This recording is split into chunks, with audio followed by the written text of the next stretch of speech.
cerramos esta mañana, que se me hace interesantísima por todas las cosas que hemos descubierto y hemos oído, con otra vertiente que yo estaba especialmente también empeñada en incluir en el seminario, que es la visión general sobre el arte, y para eso le pedí a Miguel Cabañas que tuviera la amabilidad de acompañarnos. Él es doctor en Historia del Arte, ha sido profesor en diversas universidades, trabaja actualmente en el CSIC, eres todavía director del Departamento de Historia y Patrimonio y es especialista en las relaciones entre el arte, la política, la sociedad. Ha sido coordinador de un volumen interesantísimo sobre el arte español fuera de España y tiene muchas publicaciones sobre el arte del exilio español en el extranjero y sobre las conexiones también con Iberoamérica. Y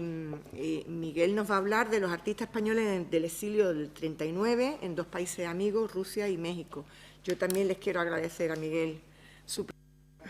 Muchas gracias a ti, muchas gracias a la Universidad de Cádiz. Quiero empezar con eso, con el agradecimiento a la Universidad de Cádiz por esta invitación y especialmente a los coordinadores de este seminario estival y especialmente a ti por la invitación a este reto, porque verdaderamente os voy a trasplantar a otra materia, a lo que es la historia y el arte, o la historia del arte, si queréis, para hablaros, ya lo veis en pantalla también, de los artistas españoles del exilio del 39 en dos países amigos, en Rusia y México, y lógicamente pues partimos de la guerra civil, ¿no? Y de estos dos grandes aliados que tuvo la República. Pero quiero comenzar, me atenderé un poco más al texto que os llevo a leeros un poco el texto, y digo que quiero comenzar con una contextualización más grande, porque antes se refería el profesor Torquemada a la Edad de Plata. Bien, yo creo que se trata de un fenómeno mucho más grande. Yo desde hace muchos años, desde hace más de 20 y tantos años, vengo hablando del siglo de plata, no de la Edad de Plata, porque creo que hay que considerar, luego explicaré un poco más por qué, todo el siglo XX. De otra forma, dejaríamos todos los literatos, artistas, etcétera, que participaron entonces no murieron, sino que se fueron al exilio, más lo que tenemos dentro. Pero bueno, ahora os comentaré esto porque, como os digo, voy a tenerme un poco más al texto, os iré comentando sobre todo más algunas imágenes que os he traído. Bien, y es que el creciente interés de los historiadores en general por la investigación de nuestro pasado más reciente y en especial por algunos de los episodios más conocidos, pues está dando lugar en general a una visión de este pasado más compleja, más contrastada, más rica. Sin embargo, pues el vasto panorama artístico que desplegó ese convulso siglo XX español pues todavía presenta amplias e importantes parcelas que están pendientes de investigación y de estudio. Este es el caso de un tema para España tan dilatado, tan lleno de especificidades y por sus mismas características tan difícil de abarcar e investigar de una manera unitaria. Me refiero al tema de los artistas españoles y en general al mundo de la cultura que emprendió el camino del exilio a causa de nuestra guerra civil y las consecuencias posteriores, que aquí os evoco un poco con este Don Quijote. Ellos se creyeron siempre que eran unos idealistas y por eso representan aquí a Rocinante con los ojos tapados y a una serie de intelectuales que van siguiendo a Don Quijote con su idealismo al exilio. Y se puede reconocer a León Felipe, Antonio Machado, José Bergamín, bueno, ya se van perdiendo. Entonces, pero bien, ellos siempre se vieron Quijotes en otra tierra, Quijotes en otro suelo, como se titula algunos de mi libro, algunos de mis libros sobre este tema, ¿no? Bien, se trata entonces de una materia cuyo estudio solo ha podido además prosperar en el periodo posfranquista, una vez que acabó la dictadura franquista o el periodo democrático, como quieran ustedes, y no siempre con el mismo interés e impulso institucional, como ahora iremos viendo. De este modo, mientras los arranques modernizadores y el arte vinculado con las primeras vanguardias han sido objeto de análisis abundantes y profundos, pues no ha ocurrido lo mismo con el desarrollo artístico posterior a la Guerra Civil, pero tanto dentro de España como fuera, pero especialmente fuera de España. Los estudios y las publicaciones científicamente rigurosos sobre el exilio y el arte de los años 40, 50, 60... De hecho, todavía siguen siendo escasos y en su mayoría se reducen a aspectos parciales de la realidad del momento, sin que abunden los trabajos de síntesis ni los planteamientos amplios. Al mismo tiempo, existe un notable desequilibrio en cuanto a los ámbitos que por lo general han solido captar el interés del investigador, puesto que aparte de los estudios biográficos, que eso sí hay muchos, que han sido más frecuentes y más diversificados, las indagaciones más amplias sobre el arte español, si nos referimos al interior, pues sobre todo se han focalizado en Madrid y Barcelona, en esos dos grandes polos artísticos y culturales, y son más ocasionales otros centros, ¿no?, fuera de esos dos grandes núcleos. Y pocas veces, además, se ha puesto en relación pues, unas y otras realidades, lo que ocurría dentro de España y lo que ocurría fuera, o cómo se desarrolla este arte y esta cultura española dentro y fuera. Por tanto, tenemos un capítulo muy amplio y además muy complejo, como es el del arte español desarrollado en el exilio, que podría decirse que carece de la necesaria investigación, de los estudios y, sobre todo, de la divulgación necesaria. Además, siempre pues, se ve mediatizado por muchos prejuicios de época, muchos prejuicios políticos, etc. La cuestión del estudio y la vinculación de estas realidades artísticas pues, no es una cosa baladí ni puede quedar en lo superficial, puesto que desde mi punto de vista, como os decía al principio, estamos hablando de partes muy sustanciales y representativas de la creatividad española del siglo XX. Al que sin duda han sumado brillantez hasta el punto de poder llegarse a hablar, sumando al resto del desarrollo cultural que hubo en esta relevante centuria del XX en el interior de España, pues de un verdadero siglo de plata. Si uno lo piensa, cuando ha habido una conjugación tan grande en este país de generaciones que convivan casi en los mismos momentos, la generación del 98, la generación del 14, la generación del 27, la generación del silencio, etcétera, etcétera, que les recuerdo que no solamente son generaciones literarias, sino que también son generaciones artísticas y culturales. Que si en la generación del 27 tenemos un Alberti, también tenemos un Dalí, o tenemos un Buñuel, o tenemos que si en la generación del 98 tenemos a Valle Inclán o a quien fuera, también tenemos a un Solana, a un Zuloaga, etcétera, etcétera, etcétera. Todo esto es igual en la arquitectura, en el arte en general, y que todas estas generaciones han sido generaciones culturales, diría yo, por ampliar el término. Por tanto, considero además, ya les argumentaba al principio, que debemos hablar de un verdadero siglo de plata español, considerando que además estas generaciones, buena parte de ellas, sobre todo de los más jóvenes, se fueron al exilio, desarrollaron allí, yo les voy a hablar específicamente de los artistas, pero pasa lo mismo con la literatura, con la arquitectura, etcétera, etcétera. Por tanto, habría que ampliar esto, además,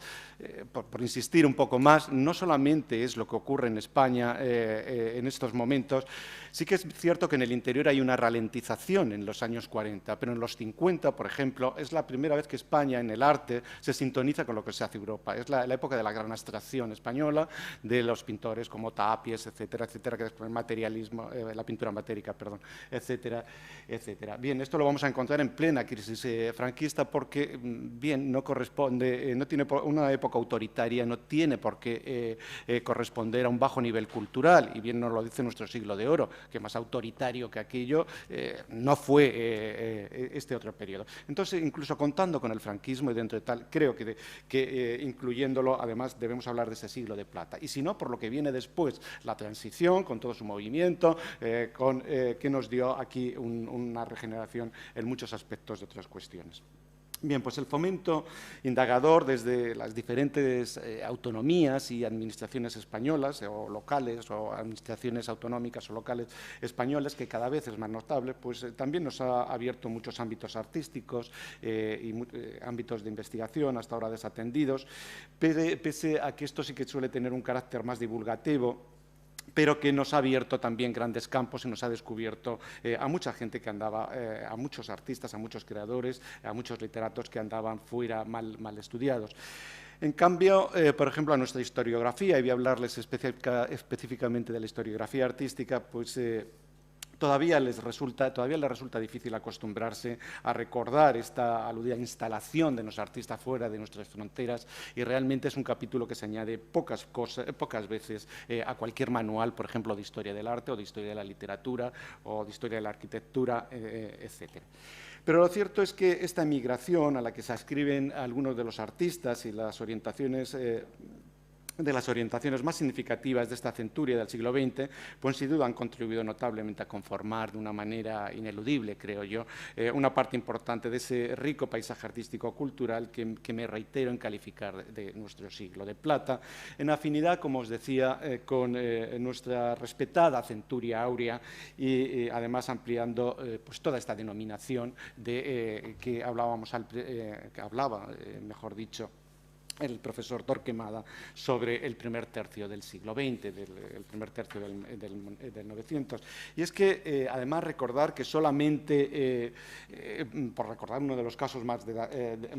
destacados, bueno, pues que en el exilio permanecieron durante décadas artistas y obras como Pablo Picasso, su Guernica, una obra pagada por la República Española, para el pabellón, como saben ustedes, de París de 1937, pues resulta altamente ilustrativo no solo de la significación y la representatividad que puede llegar a alcanzar el estudio de este fenómeno del exilio, sino también de lo necesario e ineludible que resulta muchas veces su estudio,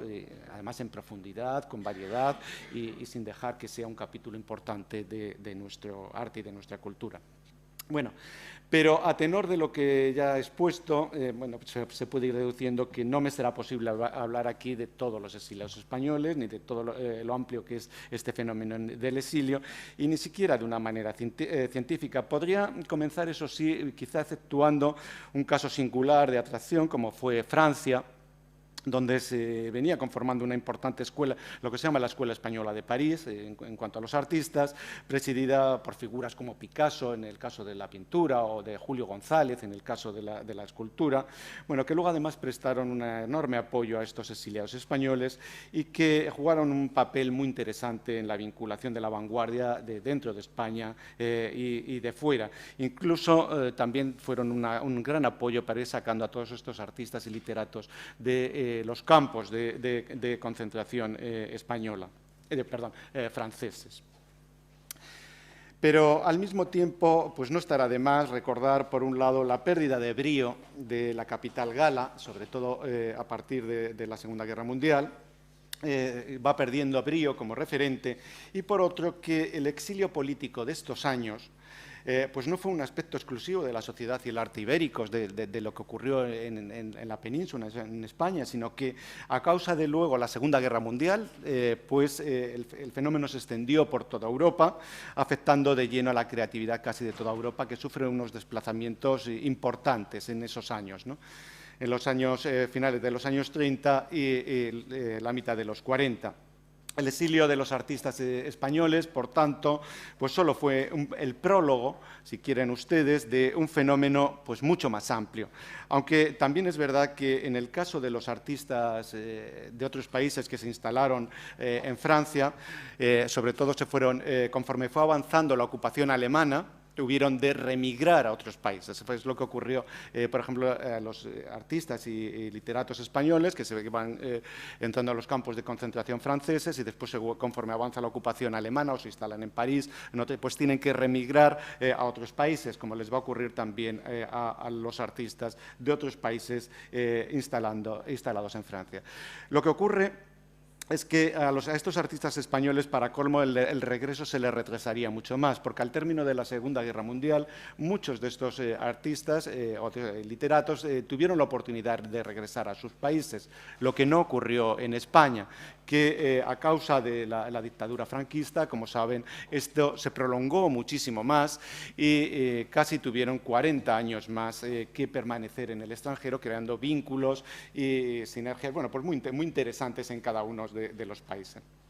Con todo, los años que duró la Segunda Guerra Mundial, esta segunda conflagración mundial, pues en realidad fueron testigos tanto del cambio de la capitalidad artística, que pasó de París a Nueva York, como el fin de ciertos caminos estéticos y además del comienzo de otros. Son años, además, muy interesantes. Tras la declaración de guerra,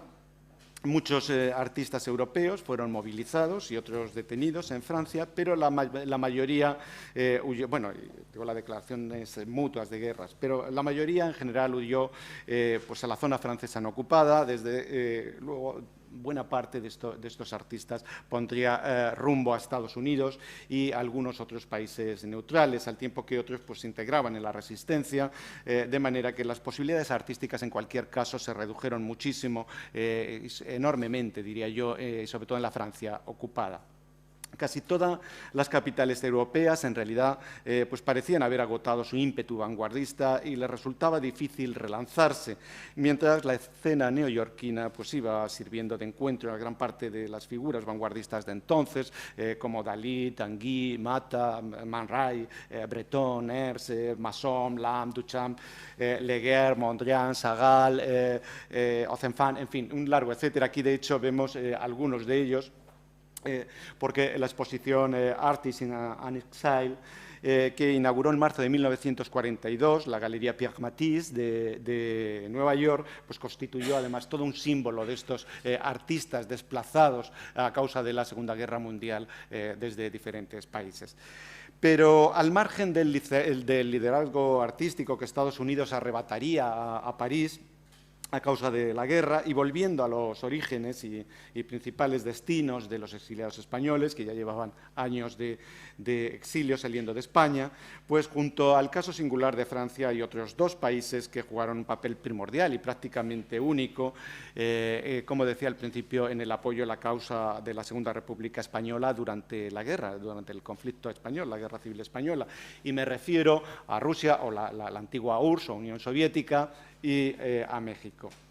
De ellos, en consecuencia, cabía esperar una similar e importante ayuda en el fenómeno del exilio que originó el desenlace de la guerra. Sin embargo, el amparo prestado por estos países no se correspondió con el nivel de apoyo anterior y, en consecuencia, fue muy diferente en uno y otro caso, en el caso de Rusia y en el caso de México, propiciando también una desigual instalación de artistas españoles que elevaría a México en su acogida pues muy por encima, no solo de la Unión Soviética, sino también del resto de los países que recibieron nuestros exiliados, que fueron fundamentalmente países latinoamericanos, y México muy por encima de todos ellos. Quiero, por ello mismo, pues, centrar la mayor parte de mi intervención en el análisis que ha merecido en la historiografía española este caso, más amplio y significativo a caso de México, donde se ven mucho mejor las características, pero dado también que nos encontramos en un foro de historia y cultura hispano-rusa, pues creo que no estará de más aludir brevemente, pues aunque sea a través de unas ligeras pinceladas, porque aquí no hay tiempo de profundizar mucho, pues en el carácter y circunstancias que rodearon la instalación y fortuna de estos artistas españoles que fueron a las antiguas tierras de la Unión Soviética, ¿no? Aunque ciertamente hay que comenzar indicando, y lo indico ya como punto de partida, que la actividad creativa y promocional desarrollada por ellos en este nuevo escenario de la Unión Soviética en general es muy mal conocida, lo que hace casi urgente, ¿no?, incentivar y animar al estudio y a la investigación sobre qué ocurrió con los literatos, artistas, etcétera, que fueron a la URSS. Pero vamos a hablar un poco más de ellos y vamos a ver qué ocurrió un poquito, aunque sea por encima, en la Unión Soviética. Y sobre el escenario de partida, pues digamos sintéticamente que tanto la situación político-social, dominada por las imposiciones del Partido Comunista y la afirmación de Stalin en el poder, como la supeditada situación artística, marcada por el pleno sometimiento del arte a la ideología del Estado, pues no eran las idóneas para que prosperaran en este país muchas de las inquietudes creativas que portaban estos artistas españoles errantes. Pues porque, en efecto, desde 1934, Stalin no solo Stalin no solo venía concentrando en sus manos todos los resortes del poder, como bien saben ustedes, sino que también en ese año, en el 34, tras la celebración en Moscú del primer Congreso de Escritores Soviéticos, pues ello mismo propició que se fueran fijando un conjunto de principios ideológicos, estéticos y organizativos que en diferente grado regirían la vida literaria y artística soviética durante nada menos que medio siglo. Es decir, se comenzó a implantar desde entonces el llamado realismo socialista, desde este Congreso del 34, esa doctrina de imposición del arte figurativo y su forma de relación con la sociedad, que se caracterizaría por su voluntad totalizadora y su entera subordinación al proyecto político. Aquí vemos algún ejemplo, como este cuadro de Alexander Gerasimov, con Stalin y su ministro paseando por el Kremlin, pero esta medida del realismo socialista pues se enmarcó dentro de los ideales de dirigismo y control estatal impuestos por Stalin para la construcción del nuevo Estado soviético, y entre 1934 y la muerte del dictador en el 53, casi unos 20 años, bueno, pues la instauración del realismo socialista en las artes plásticas pasó por su periodo más impositivo, más rígido de estos momentos, durante el cual pues, no solo consiguió establecer su imagen, sus contenidos y sus procedimientos, sino que también logró consolidar sus principios. El proceso de desestalinización, de deshielo, subsiguiente a la muerte de Stalin, de este férreo caudillo, bien, pues también dio paso a una nueva fase de realismo socialista, que fue ya la de su decadencia, y en la que se comenzó a denunciar el estancamiento artístico al que había conducido el realismo socialista, aunque sin cuestionar nunca ni impugnar las bases y estructuras del sistema, ni poner la suficiente intensidad en la superación de nuevas fórmulas, con lo que diríamos que prácticamente hasta la caída del muro de Berlín continuó otra vez el realismo atenuado, eso sí, el realismo socialista, pues llevando la voz cantante, por decirlo de algún modo, en Rusia. Con este severo ámbito creativo se toparon y en él se desenvolvieron pues, ciertos de los españoles expulsados por la guerra civil, que de una manera selectiva fueron acogidos en la Unión Soviética. No fueron tantos como hubiera cabido esperar por el apoyo soviético durante el conflicto, ni todos ellos eran comunistas, aunque sí se verían supeditados de continuo a las directrices del Partido Comunista. No obstante, al cabo, cuando termina el año 1939, se contabilizaban en la Unión Soviética 6.000 republicanos españoles, de los que un tercio habían llegado procedentes de Francia y el resto ya se encontraban en el país cuando concluyó la Guerra Civil Española. 3 grandes grupos de personas componían este conjunto de exiliados. Por un lado estaban los dirigentes políticos y militares, unos 1.300, entre ellos pues algunos de los cuadros y figuras más prominentes del Partido Comunista Español, los marinos y aviadores, que eran unos 100 marinos que se encontraban en los puertos soviéticos o en sus cercanías al finalizar la guerra, y unos 200 aviadores que habían acudido a la Unión Soviética desde el año 38 para formarse, ¿no? Y finalmente los niños evacuados, unos 4.000 niños, de los que al finalizar la guerra solo quedaban unos 3.000 en la Unión Soviética. Y, como no, también los profesores y personal de apoyo que acompañaron a estos niños. Unos 150 profesores, sobre todo profesores de enseñanza primaria y secundaria, que entre el 37 y el 38 les acompañaron para alejarles del conflicto civil español. Entre estos niños surgirían luego notables profesionales de la lengua española, intérpretes, traductores, historiadores, periodistas, e incluso en varios casos brotó también la vocación creativa y les llevó al mundo del cine, a ser directores de escena, a la arquitectura o artistas, como por ejemplo, por recordar algunos casos, fue el caso de los escultores y hermanos, que eran también hermanos, Luis y Manuel Piedra, o la bailarina y coreógrafa de la compañía del teatro y compañía Bolshoi, Violeta González, de la que luego hablaré algo más. No obstante, de este contingente del exilio es más significativo y conocida la presencia de uno de los profesores y artistas que acompañaron a estos niños como profesor de estos niños. Él era profesor de pintura de secundaria. Me refiero al escultor y escenógrafo toledano Alberto Sánchez, quien, desde mi punto de vista, es uno de los artistas más importantes e interesantes que ha dado la escultura española del siglo XX y, por cierto, muy mal conocido en Rusia, prácticamente desconocido allí. Aparte de la producción que continuó haciendo casi de forma privada, por las imposiciones del partido del realismo socialista, pues solo expondría tardíamente en Moscú. Y en Moscú, de hecho, trabajó casi siempre en la escuela número 7 como profesor de dibujo, reemprendiendo entre el 40 y el 41 su actividad como escenógrafo, que también así había sido un gran escenógrafo en España. Aquí en Valencia, por ejemplo, está el Fuente Ovejuna, que fue aplaudidísimo durante la guerra, etcétera. Bien. Pues de manera que, y cuando llega a Moscú, sobre todo le presentan como un gran escenógrafo, más que como escultor, que era verdaderamente lo que era. Bueno, pues de esta manera, en esos años, realizó en la capital, en Moscú, pues los decorados y figurines, por ejemplo, para el Puente del Diablo, de Tolstoy, para el teatro, no sé si lo diré bien, Kamerny, La zapatera prodigiosa, de García Lorca,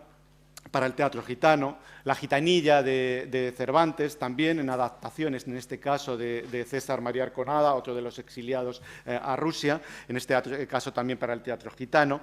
Y a finales del 41, por ejemplo, fue evacuado él con toda su familia a la República de Basquiria, en la que permaneció 2 años realizando murales para su propia casa y sobre todo juguetes para los niños, a los niños refugiados, que siguió cuidando como profesor cuando se les desplaza, como saben, a las repúblicas interiores durante la Segunda Guerra Mundial en Rusia. Bueno, pero en el 43 regresa a Moscú y retoma la escenografía, realizando, por ejemplo, los decorados de Bodas de Sangre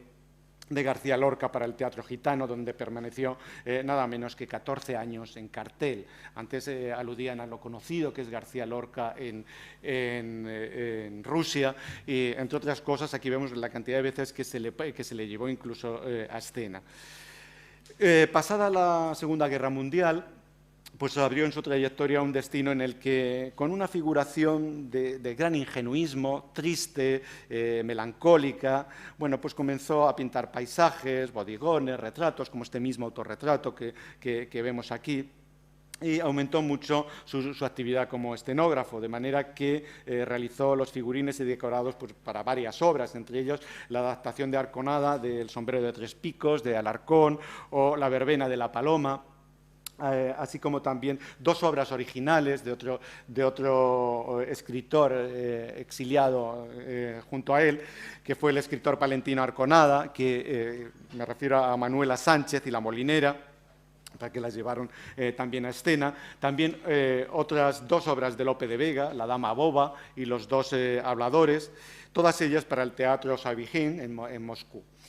Y a finales de ese mismo decenio, hacia 1955, pues amplió también sus trabajos escenográficos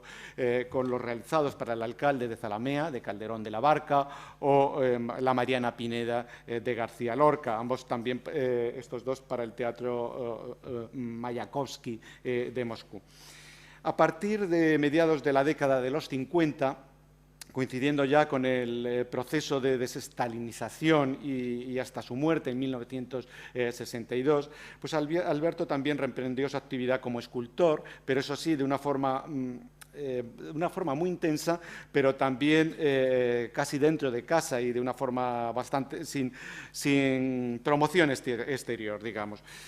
Produjo entonces más de medio centenar de piezas relevantes, muchas de ellas traídas después a España, que se exponen hoy en el Museo Reina Sofía de Madrid.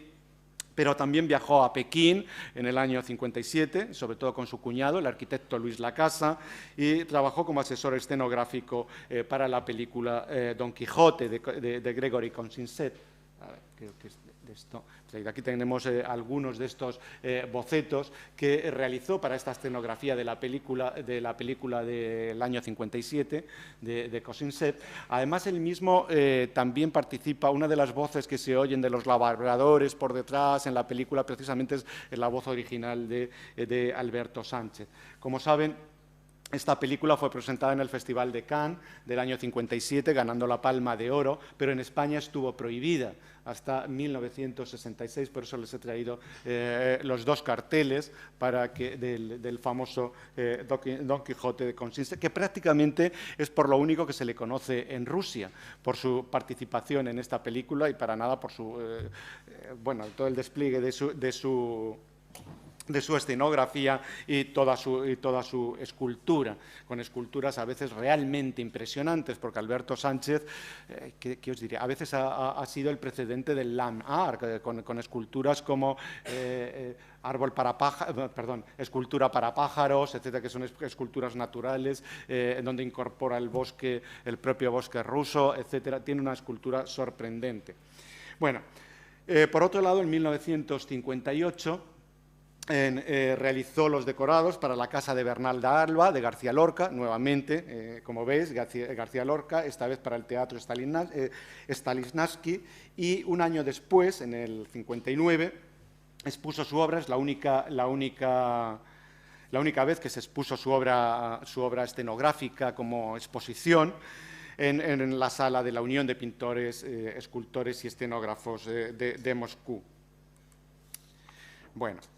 Aquí tenemos también, por cierto, ahora os hablo de ella, una de sus esculturas, que es esta del pabellón de España del 37. El pueblo español tiene una estrella, tiene un camino que conduce a una estrella, que hoy recibe también en el Museo Reina Sofía. Es la primera escultura que se encuentra uno al entrar en él y que se expuso, originalmente fue para el pabellón de España en la Exposición Internacional del 37 de París. Pero su revalorización en España de Alberto Sánchez, pues ciertamente comenzó relativamente temprano, porque fue durante el franquismo, y fue con una llamativa exposición que se hizo. Él había muerto en el 62 y en 1970 se le dedicó una gran exposición en el Museo Español de Arte Contemporáneo, el antiguo MEAC, en Madrid, cerca de la ciudad universitaria, bajo la dirección de Luis González Robles, el comisario franquista que había llevado a tantos artistas españoles a Venecia, a Sao Paulo, etcétera, etcétera. Aunque lo cierto es que su verdadera revalorización no llegaría hasta este siglo, hasta el siglo XXI, sobre todo con una gran exposición retrospectiva que se le dedicó en el año 2001 en el Museo Reina Sofía, ya luego con un carácter itinerante, y que fue una gran exposición organizada por los comisarios Jaime Briguega, de la Universidad Complutense, y Concha Lombá, de la Universidad de Zaragoza. Bien, con todo, pese a lo destacado del caso de Alberto, que eclipsa el de otros compañeros de viaje, pues no es el único que reviste interés para el propósito que tengo yo aquí. También son notables entre el conjunto de creadores españoles, por ejemplo, que se exiliaron a la Unión Soviética, el caso de los arquitectos, como es el caso de Manuel Sánchez Arcas, una de las figuras más destacadas en cuanto a las medidas artísticas y propagandísticas tomadas durante la Guerra Civil por los dirigentes comunistas, sobre todo por la famosa subsecretaría de propaganda. Él hizo además, sobre todo, mucha arquitectura hospitalaria, tanto en España como después, escuelas, sobre todo escuelas y hospitales, tanto aquí como después cuando va a ir a Rusia. Pero es el caso también de otro arquitecto, Luis Lacasa. Luis Lacasa, que es por el que traigo también esta diapositiva, que fue coautor junto con José Luis Ser del edificio del Pabellón Español en la Exposición Internacional de París de 1937, donde se expuso el famoso Guernica, o Renau llevó por primera vez, van a la fachada de un edificio, los fotomontajes, todo como un cañón de propaganda sobre la causa republicana. Abajo tienen los planos, y las esculturas de Picasso, o el Guernica, la Fuente de Mercurio de Calder, la escultura de Alberto Sánchez, que en realidad son los caminos arados puestos en pie, con una estrella al fondo. No es parece un árbol o un cactus, como le llamó más de alguno, pero realmente son caminos arados que conducen y una estrella al fondo, que no sé si se detecta bien y que hoy se puede ver, como digo, en el Reina Sofía. Bueno, bien, pues su cuñado, que era nada más cuñado, José Luis Lacasa, pues también participó después mucho en la propia arquitectura que se hizo en Moscú en aquellos momentos. Trabajó sobre todo como arquitecto de la Academia de Arquitectura de la Unión Soviética hasta 1954 y desde 1960 hasta su muerte años después en el Instituto de Historia del Arte de la Academia de Ciencias. Lo cierto es que tanto él como Alberto Sánchez pidieron volver a España y ya saben que no se les dejó prácticamente a muy pocos, entre ellos la Casa lo solicitó expresamente, no se le dejó, Alberto Sánchez tampoco, bueno, y murieron de este modo. Y podemos recordar también al pintor y escenógrafo madrileño José Sancha, que también estaba emparentado, por cierto, con Alberto Sánchez y Luis Lacasa. Los tres se habían casado con tres hermanas, las hermanas Sancha, Clara y Soledad en este caso, y él, José Sánchez, es el hermano de estas dos mujeres de Lacasa y de Alberto Sánchez, ¿no? Al término de la guerra, pues se exilió a Rusia, José Sancha,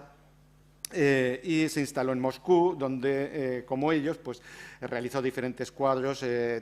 casi siempre de temas españoles, para las escuelas de los niños evacuados. Pintó también diferente obra que luego adquirió el Museo de Arte Occidental de Moscú. Trabajó también junto a Alberto Sánchez en decorados como el de La Gitanilla de Cervantes, en versión de Arconada. E incluso se casó allí con la periodista Anelina Lyudmilova, hija del famoso escritor y escultor búlgaro Lyudmil Stoyanov. Sin embargo, pronto se alistó como voluntario en el ejército soviético y al concluir la Guerra Mundial pues viajó por varios lugares, se instaló continuando su trayectoria artística primero en Londres y luego desde allí ya se instala en Sofía, en Bulgaria, y luego ya se pide su regreso a España, le dan permiso y regresa definitivamente a Madrid en 1966, donde moriría luego en el año 94. Igualmente, si nos centramos en el ámbito de la crítica de arte, por ejemplo, o en el de la adaptación escenográfica, también debiéramos aludir a algunos creadores que ya he citado antes, como César Arconada, uno de nuestros pioneros en la promoción del primer cine, de la música e incluso del arte vanguardista. Hablo de promotor, que en Moscú además se convirtió en uno de los más destacados traductores al ruso de nuestra literatura. También realizó la adaptación y puesta en escena de varias obras, como antes hablaba y les vuelvo a citar, La Gitanilla de Cervantes. Será luego lo que se lleve a escena, y que fue, bueno, pues anduvo muchos años en cartel, como les recordaba antes. Además, también él escribió allí varios dramas teatrales, como fueron La Manuela Sánchez, de la que les hablaba antes, que se llevó a escena en el año 52, y libros de relatos como España es invencible, de 1941, o sus Cuentos de Madrid, del 42. Arconada, bueno, pues se nos va revelando cada día más como una de las figuras más interesantes de este exilio y con una amplia e influyente actividad en tierras rusas y que cada vez empieza a ser mejor conocida, sobre todo gracias a los trabajos de Natalia Karatinova. Por otro lado, si nos referimos a los centros donde pudieron hacer una vida cultural estos exiliados españoles,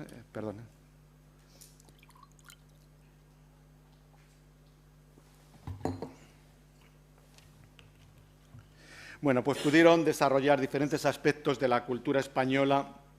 sobre todo tras la Segunda Guerra Mundial. Sin duda, el centro más destacado fue el Club Kalop, no sé si lo pronunciaré bien,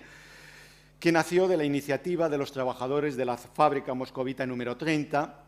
que fue puesto a disposición de los exiliados españoles en Moscú en 1946. Contó con sala de espectáculo, nada menos que de 550 localidades, lo que da idea de lo amplio que era. Tenía también este club bibliotecas, salas de lectura, salas de exposición,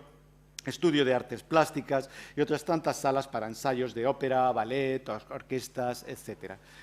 De manera que montó este club, el Club Kalop, varias exposiciones de exiliados españoles en 1947, en 1948, en 1952, en el 56, casi siempre relacionado todo ello con conmemoraciones de la República y conmemoraciones de la Guerra Civil. Sin embargo, a partir de las repatriaciones que pudieron iniciarse y que se iniciaron en 1956 y 1957, que se empieza a aflojar la mano para que puedan salir de Rusia, que fue fundamental en el caso de algunos de los niños que pudieron regresar. Bueno, pues digo que a partir de estos años, del 56 y 57, la actividad del Club Kalov pues comenzó a decaer, aunque entonces el Partido Comunista Soviético favoreció la iniciativa de crear un centro cultural que sirviera de aglutinante a los españoles que residían en la Unión Soviética. Es así como a comienzos de la década de 1960 empezó a funcionar en Moscú el Centro Español de Moscú, que primero estuvo patrocinado por los sindicatos rusos y luego, posteriormente, por el Ministerio de Trabajo y la Embajada de España, y donde los españoles promovieron y desarrollaron durante muchos años de exilio pues una intensa actividad cultural que se puede rastrear también al que le interese investigar algo más esto, porque en el centro se organizaron círculos dramáticos, círculos de bailes, de coros, de danzas, se escenificaron importantes obras de teatro española, al tiempo que también se interpretaron bailes, canciones, se enseñó danza española, por ejemplo, de la mano que le citaba antes, de Violeta González, pero además, allí se prepararon y celebraron veladas, coloquios, encuentros con personalidades, exposiciones, proyección de películas, bueno, pues todo lo que da una actividad cultural de un gran centro. Y durante ese tiempo, incluso el periodista Arnaldo Achati, miembro de la dirección de este centro, al igual que su esposa, la filóloga Alejandra Soler, pues editó un boletín interno sobre la actividad y donde estaban muchas noticias sobre los exiliados españoles y la situación que estaban pasando y que resulta muy interesante para reconstruir un poco la vida cultural de literatos y españoles en Rusia. Bueno, algunos de estos ejemplos, por ejemplo, sería la colaboración del propio Luis Lacasa y el escultor Alberto Sánchez, recurriendo a obra prestada por Ilia Ehrenburg o Dolores Ibarruri, la pasionaria, como conocen, que les prestaron obra para montar una gran exposición, una exposición muy provocativa entonces de Pablo Picasso, entonces muy relegado y descalificado, me estoy refiriendo a comienzos de los años 60 del siglo pasado, y que además fue una exposición que fue todo un éxito y por la que pasó la mayor parte de la intelectualidad rusa, ¿no? Por citar algún caso de esta actividad del Centro Español de Moscú, que luego ha ido menos a menos y ahora está muy vinculado también con el Cervantes. Bueno.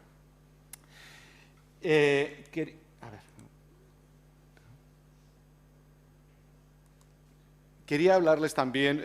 para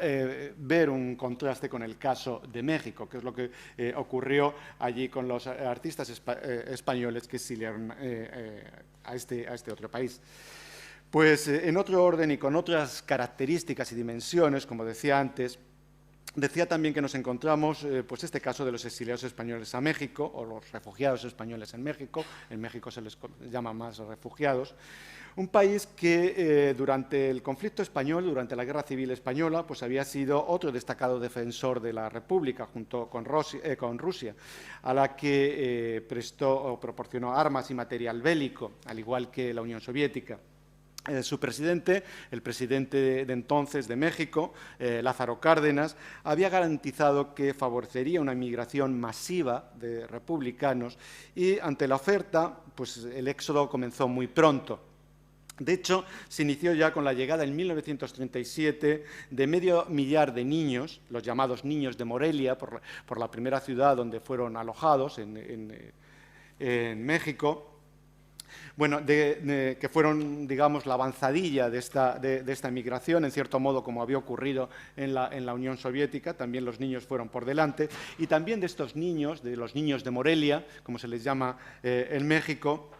pues también salió algún artista, como fue el caso del escultor Julio Martínez Soto. Y asimismo, bueno, pues precediendo al masivo éxodo de 1939, que es cuando empieza a ser ya masivo el éxodo hacia México, pues resulta interesante en el plano artístico la creación en 1938, bueno, y en el cultural en general, de la Casa de España en México. La Casa de España en México, que 2 años después va a cambiar de nombre, es el actual Colegio de México, una de las instituciones más prestigiosas de México, pero que en principio fue ideada para que un escogido número de intelectuales y creadores españoles, lanzados fuera de España por la guerra, pues pudieran continuar allí su labor y beneficiarse de lo que pudieran ellos saber. Para eso se crea la Casa de España, luego el Colegio de México. Por lo que pronto también empezó esta acogida de intelectuales y de artistas y críticos. Por ejemplo, es el caso del pintor y crítico, literato, tan polifacético, José Moreno Villa, por ejemplo, es uno de los primeros en 1937, llega a la Casa de España en México. También de Juan de la Encina, bueno, que saben que es el seudónimo de Gutiérrez Abascal, que llega también en este año a México, era el director del Museo de Arte Moderno de Madrid, también a la Casa de España. También becó la Casa de España a prometedores artistas arribados entonces en diferentes expediciones a México, como fue el caso de Mariano Rodríguez Orgaz, de Enrique Climent, de Antonio Rodríguez Luna, este pintor del que veíamos el cuadro al principio, que por cierto, que se guarda en el Museo Iconográfico del Quijote en Guanajuato, presidiendo una de sus salas, no sé si lo había comentado. Incluso también podemos considerar temprano el traslado de algún colectivo destacado de intelectuales y artistas, como ocurrió con la Junta de Cultura Española. La Junta de Cultura Española, fundada en marzo del 39 en París, y que hubo de huir a México y allí fue reformulada en México cuando llegan en el 39. En este caso fue el pintor mexicano Fernando Gamboa, comisionado por Lázaro Cárdenas, fue el encargado de trasladar a esta Junta de Cultura compuesta por unos 15 miembros presididos por José Bergamín, que con su familia pues conformaron un grupo de casi pues unas 40 personas, 40 intelectuales, no todos, porque algunos eran familiares simplemente de ellos, que fueron dirigidos en esta expedición por el escritor mexicano Juan de la Cabada, y zarparon del puerto francés de Saint-Nazaire en el transatlántico holandés Vendam el 6 de mayo del 39 para luego arribar a la capital azteca el 29 de mayo. Entre los pintores, por ejemplo, viajaban entonces en el Vendam el matrimonio valenciano de pintores y cartelistas, Josep Renau y Manuela Ballester, incluso las hermanas pintoras de estas, también Rosa y Josefina, el cordobés Antonio Rodríguez Luna, este pintor que veíamos anteriormente, que les decía ahora que tiene esta obra en Guanajuato, el manchego Miguel Prieto, el arquitecto y pintor, por ejemplo, Roberto Fernández Balbuena, el escenógrafo y arquitecto Eduardo Ugarte, el compositor Rodolfo Hapter, los escritores y poetas José Bergamín, Antonio Sánchez Balbudo, Josep Carner, Emilio Prados, José Herrera Petere, Paulino Masip, bueno, un largo etcétera de literatos, pintores, etcétera, que van en la Junta de Cultura Española y que es una avanzadilla a lo que va a ir después. Porque en realidad los cauces del arribo de los artistas españoles a México, como en el caso de los literatos y en buena parte de la mayor parte de la inmigración española que va a México en estas circunstancias, pues en general fueron unos cauces muy parecidos al del resto, al de todos los exiliados españoles, ya que la República Española creó dos servicios, el Servicio de Evacuación de Republicanos Españoles, el SERE, y la Junta. El SERE fue fundado por Juan Negrín, eran fundamentalmente negristas, mientras que la Junta de Auxilio de los Republicanos Españoles, la JARE, fue fundada por Indalecio Prieto, que pese a las rivalidades, porque estuvieron siempre enfrentados, negristas y prietistas, que eran dos alas del Partido Socialista, como ustedes saben, pues, como digo, ante la oferta y el amparo de Cárdenas, pues se encargaron del traslado de los españoles a México. Bueno, porque hay que recordar que Lázaro Cárdenas abrió las puertas de México, pero el pasaje le tenía que pagar España. Se lo pagaron estas fundaciones, sobre todo el SERE, la JARE, que además, y no había dinero para pagar, si no hubieran llegado muchísima gente más, porque abrió muy generosamente las puertas, pero España, la República, se tenía que encargar no solamente del pago del pasaje, sino también de crear puestos de trabajo para la llegada, etcétera. Bien, pues tanto el SERE como la JARE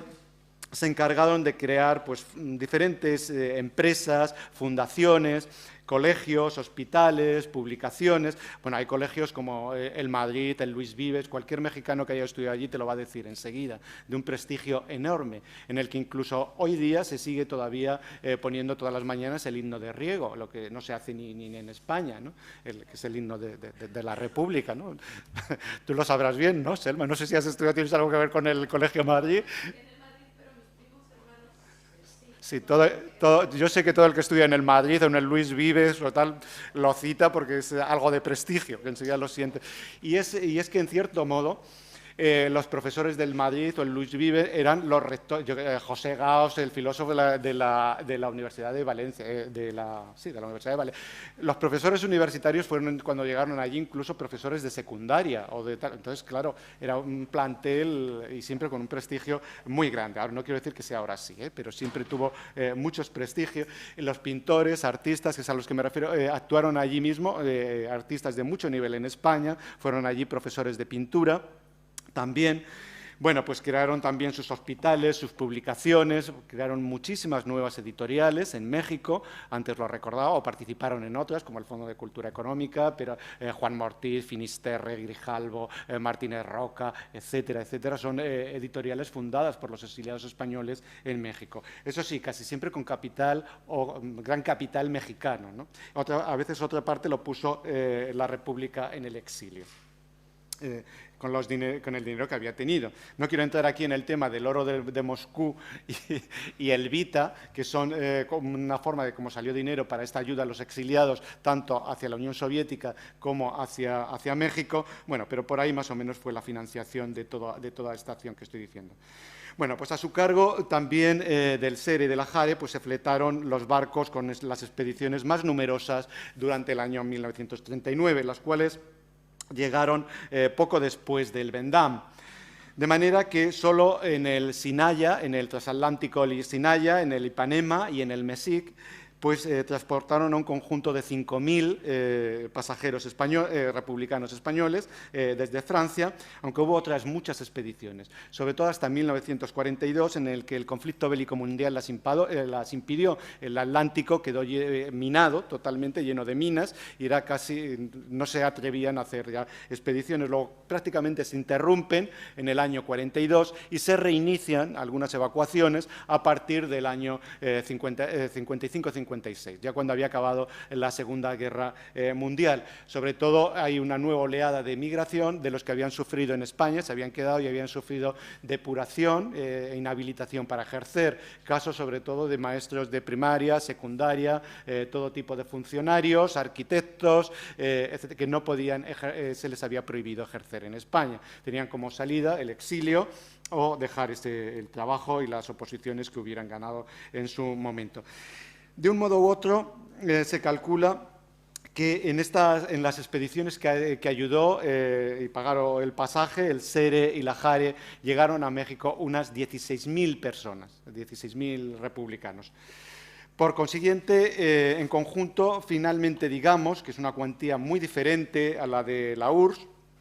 y que contrasta también muchísimo con ella. Estos fueron los que ayudó la SERE y la JARE, pero con los que fueron por otros medios. Podríamos hablar de que llegaron a México, depende de las contabilidades que se han hecho, pero se habla entre 18.000 los que menos y 30.000 los que más. Yo creo que la cosa media está entre unos 18.000 y 20.000 españoles. Es difícil contabilizar cuántos llegaron realmente, porque a veces solamente se contaron los cabezas de familia,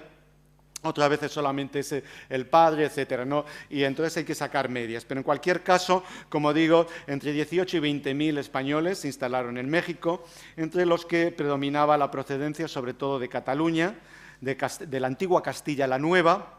y de Andalucía, y sobre todo de dos grandes núcleos urbanos, de Madrid y de Barcelona. Y también hay que señalar que se trató en líneas generales de una inmigración selecta y muy cualificada, entre la que el grado de analfabetismo ni siquiera alcanzaba el 1,5%. Y además sobresalía la preparación y capacitación profesional, dominando entre los exiliados, bueno, los que procedían del sector terciario, que eran más de la mitad, y entre ellos sobre todo profesionales especializados, eran sobre todo profesores, maestros, intelectuales, artistas, bueno, que representan casi el 60% de estos, de todo este número de emigrados a México. Entonces, no sin razón, se ha repetido mucho sobre esta emigración a México,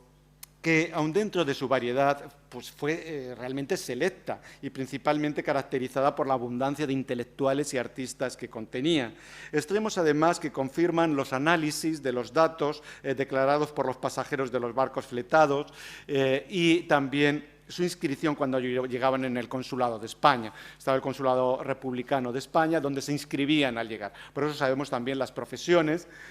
aunque muchos las cambiaban, pensando en qué me dará más trabajo cuando lleva allí. Normalmente un artista pocas veces decía que era artista, a no ser que tuviera un gran prestigio, para que le diera más trabajo otra cosa. Pero a pesar de este destacado lugar, por ejemplo, en los recuentos y estudios sobre el exilio efectuados por los protagonistas durante las primeras décadas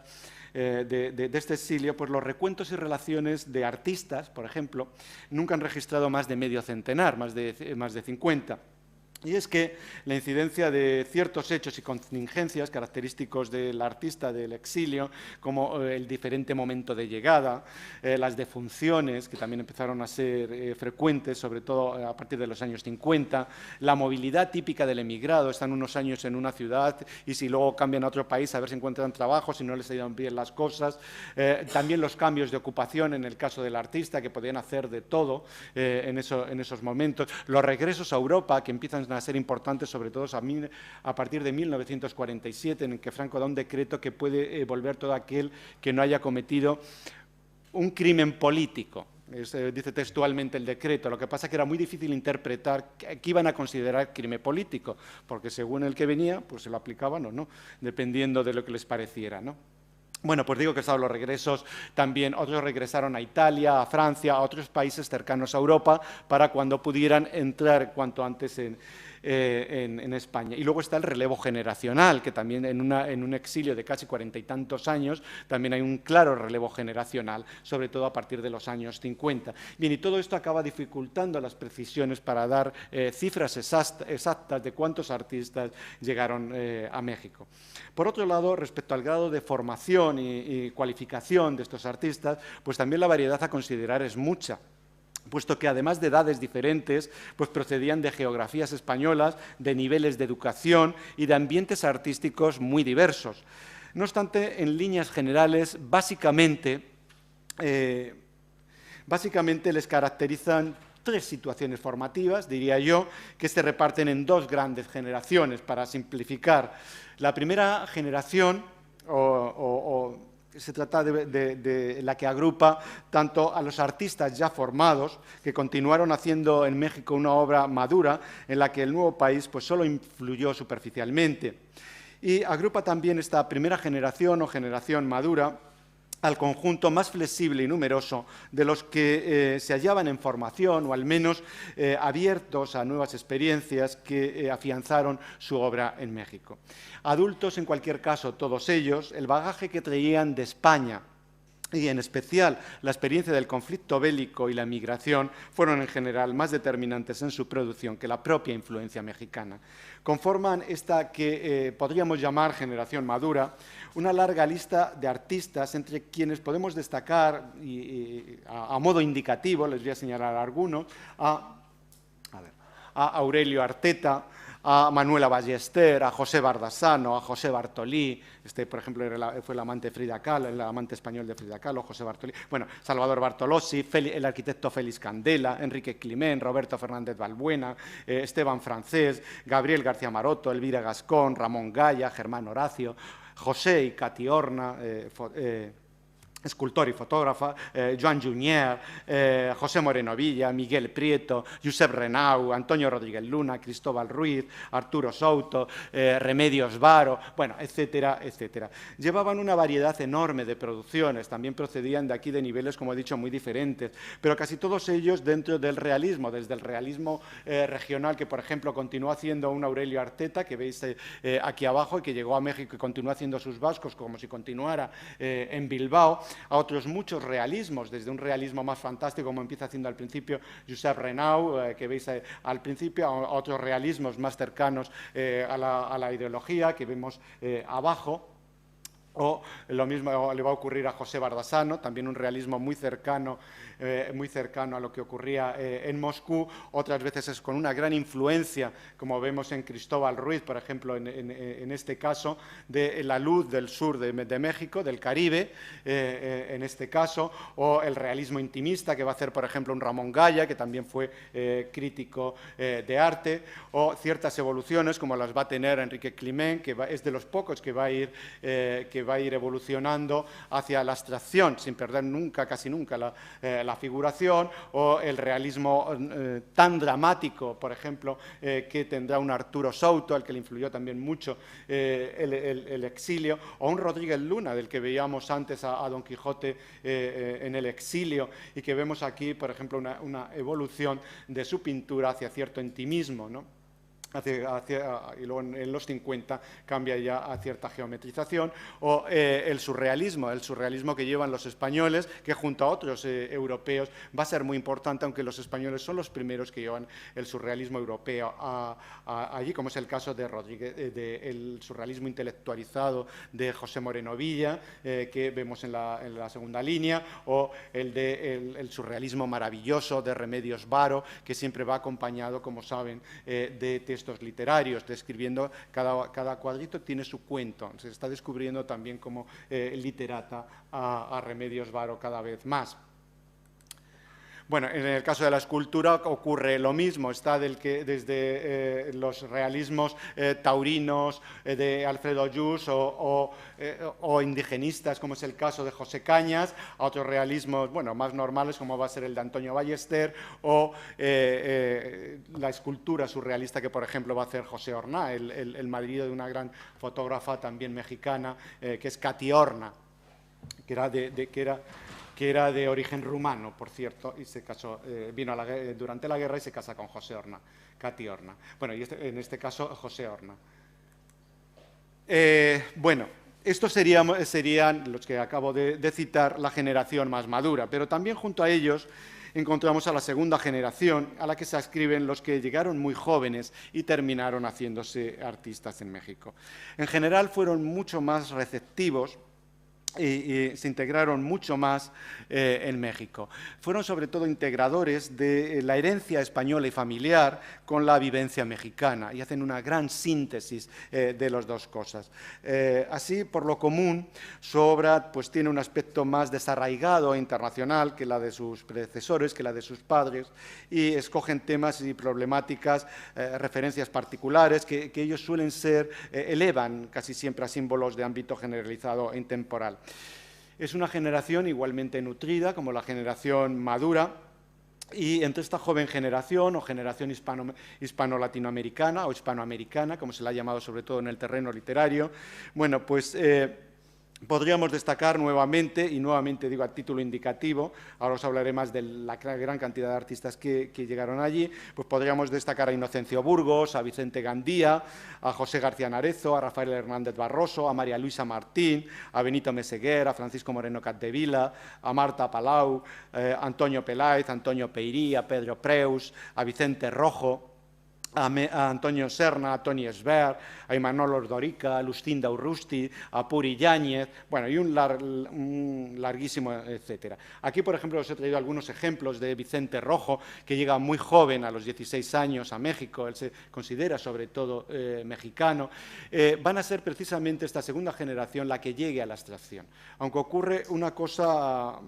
realmente llamativa. En España se está haciendo abstracción desde finales de los años 40, pese a la dictadura. A finales de los años 40, por ejemplo, aparece el equipo Pórtico en Zaragoza haciendo ya abstracción, mientras que en México, que se supone que muchos de estos artistas iban a la libertad, la abstracción no llega hasta mediados o finales de los años 50. También por las imposiciones sobre todo de los muralistas mexicanos, o un Siqueiros, claramente, que no hay más camino que el nuestro, imponen también cierto realismo social o estética social que les va a hacer que estos españoles cuiden mucho de ir hacia la abstracción, que se veía entonces como algo muy, muy gringo en aquellos momentos. Y precisamente van a ser los españoles y los hijos de exiliados los que primero van a llegar a la abstracción y se van a llegar los premios internacionales en muchos casos de estos, como es el caso de Vicente Rojo, Peirí, Marta Palau, Pedro Preus o Lucinda Urrusti, por poner algunos ejemplos. Y, como digo, siempre además van a conjugar la herencia de sus padres, por ejemplo, en una Marta Palau. Estos azules están de México, se conjugan con la propia tradición textil de México, pero a la vez con lo que se ha enseñado sobre el papel, etcétera. Bueno, podríamos entrar por donde, pero creo que nos vamos a perder y si me detengo tanto. Bueno, con todo, no es extraño que ante lo inaprensible y escurridizo que resulta este mundo artístico, nadie se haya atrevido, que yo sepa al menos, a dar cifras o estimaciones precisas, aunque de seguro que estas cifras resultarían llamativas. En cuanto a México, simplemente las referencias que yo mismo he ido abriendo sobre estos creadores durante mis propias investigaciones, pues superan las de más de 350 artistas, aunque contemplan a las dos generaciones aludidas y muy variado grado formativo y profesional, como decía, además de muy diferentes niveles, calidades y continuidades también muy diferentes, porque bueno, entre estos artistas están quienes se dedicaron a la pintura, al muralismo, al dibujo, a la caricatura, al grabado, al cartelismo, al diseño, a la escenografía, a la arquitectura, a la escultura, a la fotografía, al cine, a la crítica, a la docencia. La variedad es mucha, no siempre estaban ahí los puestos, además los puestos más destacados y los grandes nombres eran muy claros, los grandes muralistas mexicanos, Diego Rivera, Orozco y Siqueiros y sus respectivas escuelas o camarillas. Bien, pues como digo, a pesar de esto, pues contaríamos con unos 350 artistas españoles llegados a México, al menos en los que yo he investigado, y de los que podemos extraer algunas conclusiones. Así podría apuntar más o menos que la mitad de estos creadores recogidos corresponden a cada una de las dos generaciones que he aludido, los jóvenes y los más maduros, aunque las cifras varían por las razones que antes señalaba, las defunciones, la movilidad. No obstante, bueno, pues no son iguales estas cifras para todos los periodos del exilio, pero el claro reemplazo generacional que se va produciendo a lo largo de los años 50, pues nos dejan una cifra constante, con lo que estaríamos hablando de unos 175, de 150 a 175 artistas que viven de la creación artística en este momento. Que además casi todos se acercaron al mundo editorial. No hay artista español de este momento que no trabajara para las editoriales mexicanas. Como recordé antes, este momento España había sido pues, la gran potencia en lengua castellana hasta la Guerra Civil, pero en la Guerra Civil, además con la carestía de papel que hubo en aquel momento, el relevo lo van a tomar México y Buenos Aires. Muchas de estas editoriales o se fundan nuevas o se refundan, como Losada, Austral, en Buenos Aires, bueno, lo mismo pasa en México, de modo que a partir de entonces, y sobre todo de la Segunda Guerra Mundial, digamos que la literatura en lengua castellana, reposición de los clásicos, de Cervantes, etcétera, Calderón, etcétera, pues todo eso se va a hacer sobre todo en México y Buenos Aires. Bueno, pues no hubo español que no se dedicara o que no ilustrara, si nos referimos a artistas, que no entrara a trabajar en cualquiera de estas editoriales y casi todas las editoriales tienen algún trabajo de los artistas españoles. Muchas veces se cree que entraron poco en el muralismo, que ya estaba copiado, pero sí mucho en el mundo editorial. Y ya fuera como caricaturistas en los periódicos, como dibujantes en las editoriales, con los diseños editoriales, el mundo del diseño. Otro gran negocio que abrieron fueron las galerías de arte o las librerías, en el caso caso de los literatos, fueron los grandes negocios que abrieron allí y que les permitieron mantenerse unidos a su negocio sin dispersar, porque suspicacia hubo muchísima en México, como en casi todos los países donde llegaba alguien nuevo en aquel momento. Y esto, digamos que despertaba menos la suspicacia. Bueno, no me extenderé más sobre los protagonistas, características y etapas de este exilio de creadores en México, aunque quiero insistir que desde mi punto de vista conforma una parte esencial del que considero, junto al conjunto de toda esta diáspora artística ocasionada por la Guerra Civil, pues uno de los fenómenos más llamativos del arte español del siglo XX, nuestro siglo de plata, a la vez que uno de los peores conocidos, por desgracia, de nuestra historiografía. Bueno, yo no sé cómo vamos de tiempo. Pues muchas gracias.